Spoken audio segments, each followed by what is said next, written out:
Good morning everyone. Welcome to fun and learn school. बच्चों, आज हम पढ़ेंगे स्टैंडर्ड 4 की क्लास में चैप्टर 14, जिसका नाम है मुफ्त ही मुफ्त। ये हमारा पार्ट 1 है। ओके, तो चैप्टर को रीड करेंगे बच्चों। चलो अपनी किताब को ओपन करो। बच्चों, किताब को ओपन किया। मुफ्त ही मुफ्त चैप्टर 14। ये एक गुजराती लोक कथा है। लोक कथा मतलब ये लोगों में कहानी बहुत फेमस है। तो ये भीखू भाई की बच्चों कहानी है। भीखू भाई नारियल लेने जाते हैं, पर भीखू भाई को मुफ्त में चाहिए होता है, मतलब बहुत सस्ता चाहिए होता है। ये उसकी कहानी है। हम रीड करते हैं, फिर आपको समझ में आएगा। एक दिन भीखू भाई का मन नारियल खाने का हुआ। क्या खाने का हुआ? नारियल। ताज़ा मुलायम कसा हुआ, शक्कर के साथ। मम उसके बारे में सोचते ही भीखू भाई ने अपने होठों को चटकारा। वाह, क्या मीठा मीठा सा स्वाद होगा। लेकिन लेकिन एक छोटी सी समस्या थी। घर में तो एक भी नारियल नहीं था। ओहो, अब मुझे बाजार जाना पड़ेगा। उन्होंने अपनी पत्नी लाभू बहन से कहा। क्या कहा? कि मुझे नारियल खाने की इच्छा हो रही है, पर मुझे नारियल खाना है, पर घर में एक भी नारियल नहीं है, तो मुझे नारियल लेने के लिए बाजार जाना पड़ेगा। ओके, फिर आगे लाभू बहन अपने कंधे उच्चा उचकाकर बोली, खाना है तो जाना है। क्या बोली? भी आपको खाने की इच्छा है तो आपको जाना पड़ेगा। एक समस्या और थी। भिक्खू भाई ने कहा, पैसे खर्च करने पड़ेंगे। भिक्खू भाई लगता है बहुत कंजूस होंगे ना, तो क्या बोला उन्होंने कि पैसे खर्च करने पड़ेंगे। लाबू बेन बोली, हाँ पैसे तो खर्च करने पड़ेंगे। अब तक तो तुम्हें पता लग गया होगा कि भिक्खू भाई जरा कंजूस थे। वे सीधे खेत में बूढ़े बरगद के नीचे जाकर बैठ गए और सोचने लगे, क्या करूँ मैं, क्या करूँ। क्या सोचने लगे कि भाई पैसे खर्च नहीं हो, नारियल खाना है, तो मैं क्या करूँ। तो सोच रहे थे, मगर नारियल खाने के लिए जी ऐसा ललचाया कि वे जल्दी घर वापस लौट कर लाबू बहन से बोले, अच्छा मैं बाजार तक हो आता हूँ, पता तो चले कि नारियल आजकल कितने में बिक रहे हैं। कि ओके, मैं बाजार में जाके आता हूँ, भाव देख लेता हूँ कितने का नारियल मिलता है। जूते पहनकर छड़ी उठाकर भीखू भाई निकल पड़े। बाजार में लोग अपने अपने कामों में लगे थे। भिखू भाई ने इधर कुछ देखा, उधर कुछ उठाया और दाम पूछा। देखते पूछते वे नारियल वाले के पास पहुंच गए। बाजार में सबका भाव पूछते पूछते वो नारियल वाले के पास में पहुंच गए। ये नारियल वाले, नारियल कितने में दोगे? भिखू भाई ने पूछे। क्या पूछे? कि नारियल वाले, आप नारियल कितने में दोगे? फिर नारियल वाले ने कहा, बस 2 रुपये में काका। बस 2 रुपये? भिक्खू भाई ने आंखें फैलाकर कहा, बहुत ज़्यादा है, 1 रुपये में दे दो। क्या बोला? भिक्खू भाई ने बोला कि 2 रुपये में थोड़ी आता है, 1 रुपये में दे दो। नारियल वाले ने कहा, ना जी ना, 2 रुपये सही दाम, ले लो या छोड़ दो। क्या बोला? लेना हो तो 2 रुपये में ले लो, या फिर नारियल छोड़ के चले जाओ। ठीक है, भिक्खू भाई बड़बड़ाए। अच्छा तो बताओ, 1 रुपये में कहाँ मिलेगा? क्या बोला कि भाई 1 रुपये में नारियल कहाँ पे मिलेगा? तो फिर नारियल वाले ने कहा, यहाँ से थोड़ी दूर जो मंडी है वहाँ शायद मिल जाए। तो भिक्खू भाई उसी तरफ चल पड़े। चलो देख लेते हैं, वे अपने आप से बोले। टहलने टहलने का एक मौका है, और रुपये भर की बचत भी हो जाएगी।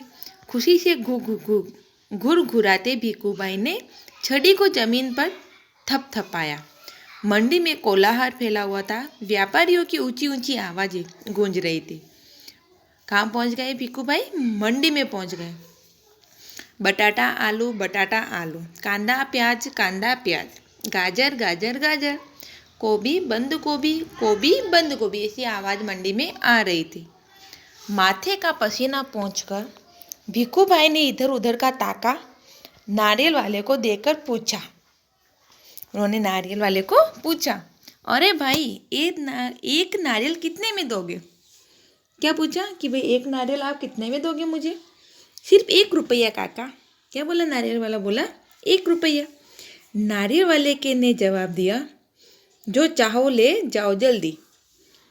सूझे भाई? भिक्खू भाई ने कहा, यह क्या, मैं इतनी दूर से आया हूँ, तुम पूरा 1 रुपया मांग रहे हो। 50 पैसे काफ़ी है, मैं इस नारियल को लेता हूँ और तुम यह लो पकड़ो 50 पैसे। क्या बोला? भिखू भाई ने बोला कि 1 रुपये नहीं 50 पैसे में दे दो। नारियल वाले ने झट भिखू भाई के हाथ से नारियल को छीन लिया और बोला, माफ़ करो काका, 1 रुपये या फिर कुछ नहीं। लेकिन भिखू भाई का निराश चेहरा देखकर बोला, बंदरगाह पर चले जाओ, हो सकता है वहाँ तुम्हें 50 पैसे में मिल जाएगा। क्या बोला कि बंदरगाह पे चले जाओ, वहाँ आपको मिल जाएगा। भिखू भाई अपनी छड़ी से टेक लगाकर सोचने लगे, आखिर 50 पैसे तो पूरे 50 पैसे हैं, वैसे मेरी टांगों में अभी भी दम है। पैरों को घसीटते हुए भिखू भाई चलने लगे। हर 2 कदम पर रुककर जेब में से बड़ा सफ़ेद रुमाल निकालकर अपना पसीना पोंछते। सागर के किनारे एक नाव वाला बैठा था। उसके सामने 2-4 नारियल पड़े थे। अरे भाई, एक नारियल में कितने में दोगे? भिखू भाई ने पूछा और कहा, ये तो काफ़ी अच्छे दिखते हैं। काका, ये कोई पूछने वाली बात है, केवल 50 पैसे, नाव वाले ने कहा। 50 पैसे? लो, भिखू भाई को ये भी महंगा पड़ा। भिखू भाई मानो हैरानी से हक्के बक्के हो गए। इतनी दूर से पैदल आया हूँ, इतना थक गया हूँ, तुम कहते हो 50 पैसे? मेरी मेहनत बेकार हो गई ना भाई ना। 50 पैसे बहुत ज़्यादा है, मैं तुम्हें 25 पैसे दूंगा, यह लो, रख लो। ऐसा कहते हुए भिखू भाई झुककर नारियल उठाने वाले थे तो नाव वाले ने कहा, नीचे रख दो, मेरे साथ कोई सौदा वोदा नहीं चलेगा। थोड़ी देर बाद उसने भिखू भाई की ओर ध्यान से देखा, जरा ठंडे दिमाग से बोला, सस्ते में चाहिए, नारियल के बगीचे में चल जाओ, वहाँ ढेर सारे मिल जाएंगे मनपसंद दाम में। क्या बोला उसने? बोला कि नारियल के बगीचे में चले जाओ। भिखू भाई ने फिर अपने आप को समझाई, इतनी दूर आया हूँ, अब बगीचे तक जाने में अर्जी ही क्या है। सच बात तो यह थी कि काफ़ी थक चुके थे, मगर 25 पैसे बचाने के ख्याल से ही उनमें फुर्ती आ गई। भिखू भाई ने सोचा, 2 गुना ज़्यादा चलना पड़ेगा पर 4 आने बच भी जाएंगे। फिर कोई भी चीज़ मुफ्त में ही कहाँ मिलती है। भिखू भाई नारियल के बगीचे में पहुँच गए। वहाँ के माली को देखकर उससे पूछा, यह नारियल कितने में बेचोगे? तो फिर माली ने जवाब दिया, जो पसंद आए वो ले लो काका, बस 25 पैसे का एक, देखो कितने बड़े बड़े हैं। हे भगवान, 25 पैसे! पूरा रास्ता पैदल आने के बाद भी जूते घिस गए, पैर थक गए, और पैसे भी देने पड़ेंगे। मेरी बात मानो, एक नारियल मुफ्त में ही दे दो, मैं कितना थक गया हूँ। भिखू भाई की बात सुनकर माली ने कहा, अरे काका, मुफ्त में चाहिए ना, यह रहा पेड़, वह रहा नारियल, पेड़ पे चढ़ जाओ और जितने चाहो तोड़ लो, वहाँ नारियल की कोई कमी नहीं है। पैसे तो मेरी मेहनत के हैं, सच, जितना चाहो ले लो। भिखू भाई तो खुशी से फूले न समाये, मेरा यहाँ तक आना बेकार नहीं गया। उन्होंने जल्दी पेड़ पर चढ़ना शुरू कर दिया। पेड़ पर चढ़ते चढ़ते भिखू भाई ने सोचा, बहुत अच्छे, मेरी तो किस्मत खुल गई, जितने नारियल चाहे तोड़ लूँ और पैसे भी न दूँ, क्या बात है। भिखू भाई ऊपर पहुँच गए। फिर वे टहनी और तने के बीच आराम से बैठ गए। दोनों हाथों को आगे बढ़ाने लगे। सबसे बड़े नारियल को तोड़ने के लिए झज्झट पैर फिसल गए। भिखू भाई ने एकदम से नारियल को पकड़ लिया। उनके दोनों पैर हवा में झूल रह गए। ओ माँ, अब मैं क्या करूँ? भिखू भाई चिल्लाए। क्या हुआ? वो नारियल के पेड़ पर चढ़ तो गए, पर उनका पैर फिसल गए तो गिरने लगे, तो उन्होंने एक नारियल को पकड़ लिया। भिखू भाई चिल्लाने लगे, अरे भाई मदद करो। उन्होंने नीचे खड़े माली से विनती की। माली ने कहा, वो मेरा काम नहीं काका, मैं सिर्फ नारियल लेने की बात की थी, बाकी सब तुम्हारे और तुम्हारे नारियल के बीच का मामला। पैसे नहीं, खरीदना नहीं, बेचना नहीं और मदद नहीं, सबको मुफ्त में। तभी ऊंट पर सवार एक आदमी वहाँ से गुजरा। अरे ओ भिखू भाई जोर जोर से बुलाने लगे, ओ ऊंट वाले, मेरे पैर वापस पेड़ पर टिका दो ना, बड़ी मेहरबानी होगी। ऊंट वाले ने सोचा, चलो मदद कर देता हूँ, मेरा क्या जाता है। ऊंट की पीठ पर खड़े होकर उन्होंने भिखू भाई के पैर को पकड़ लिया। ठीक उसी समय ऊंट को हरे हरे पत्ते नजर आए। पत्ते खाने के लालच में ऊंट ने गर्दन झुकाई और अपनी जगह से हट गया।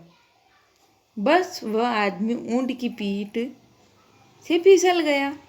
अब जान बचाने के लिए उसने भिखू भाई के पैरों को कसकर पकड़ लिया। क्या हुआ? ऊंट वहाँ से हट गया तो भिखू भाई के पैर से ऊंट वाले के पैर ने उसको पकड़ा। अब दोनों क्या करते, इतने में एक घुड़सवार आया। अरे सांभलो सांभलो चो, पेड़ से लटके दोनों पुकारने लगे, सुनो भाई कोई बचाओ बचाओ। घुड़सवार को देखकर भिक्खू भाई ने दुआई दी, ओ मेरे भाई मुझे पेड़ पर वापस पहुंचा दो। 1 मिनट भी नहीं लगेगा, मैं घोड़े की पीठ पर चढ़कर इनकी मदद कर देता हूँ। यह सोचकर घुड़सवार घोड़े पर उठ खड़ा हुआ। लेकिन कौन कहता है कि घोड़ा ऊंट से बेहतर है। हरी हरी घास दिखाई देने पर दोनों एक जैसे ही घास के चक्कर में घोड़ा जरा आगे बढ़ा और छोड़ चला अपने मालिक को ऊंट वाले के पैरों से लटकते हुए। 1 2 अब तो तीनों के तीनों झूलते रहे नारियल के पेड़ से। काका काका कस के पकड़े रहना। हाँ, घुड़सवार ने पसीना पसीना होते हुए कहा, जब तक कोई बचाने वाला ना आए कहीं छोड़ न देना, मैं आपको 100 रुपये दूंगा। काका काका अब ऊंट वाले की बारी थी, मैं आपको 200 रुपये दूंगा, लेकिन नारियल को छोड़ना नहीं। ऊंट घोड़े वाले ने क्या बोला भिक्खू भाई को कि मैं आपको 100 रुपये दूंगा, और घोड़े वाले ने कि मैं आपको 200 रुपये दूंगा। ऊंट वाले ने क्या बोला, 200 रुपये दूंगा। ओके, फिर बाप रे 300 रुपये। भिक्खू भाई का सिर चकरा गया, इतना सारा पैसा। खुशी में उन्होंने अपनी दोनों बाहों को फैलाया और नारियल गया हाथ से छूट। धड़ाम से तीनों जमीन पर गिरे, घुड़सवार, ऊंट वाला और भिक्खू भाई। भिक्खू भाई अपने आप को संभाल ही रहे थे कि एक बहुत बड़ा नारियल उनके सिर पर आ फूटा, बिल्कुल मुफ्त में। ओके बच्चों, ये लोक कथा बहुत अच्छी कहानी थी हमारी। मजा आया आपको कि भिक्खू भाई फ्री में मुफ्त का लेते लेते लेते उनका ही कितने परेशान हो गए वो, है ना। ओके बच्चों, ये हमारी कहानी थी जो हमने पढ़ी, आपको भी बहुत मज़ा आया होगा। तो आप भी पढ़ना घर पे फिर से एक बार, और अपनी हिंदी की नोटबुक में 1 पेज लिखना। ओके, ये हमारा होमवर्क है, और कल हम इसका प्रश्न उत्तर पढ़ेंगे। बाय बाय बच्चों।